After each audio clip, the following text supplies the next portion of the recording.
Presiden Joko Widodo menerima tanda jasa kehormatan Order of Zayed dari Presiden Uni Emirat Arab.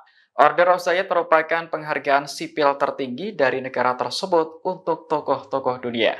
Dikutip dari Kompas.com, para pemimpin dunia yang pernah mendapatkan tanda jasa itu, yakni Presiden Cina Xi Jinping dan Perdana Menteri India Narendra Modi. Kemudian Presiden Rusia Vladimir Putin hingga Presiden RI terpilih Prabowo Subianto.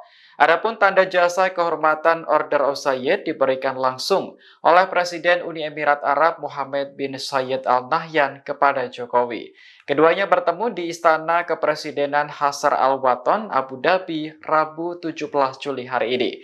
Kedatangan Jokowi di istana tersebut sebelumnya mendapat sambutan meriah, mulai dari atraksi jet tempur, dentuman meriam, hingga tarian pedang.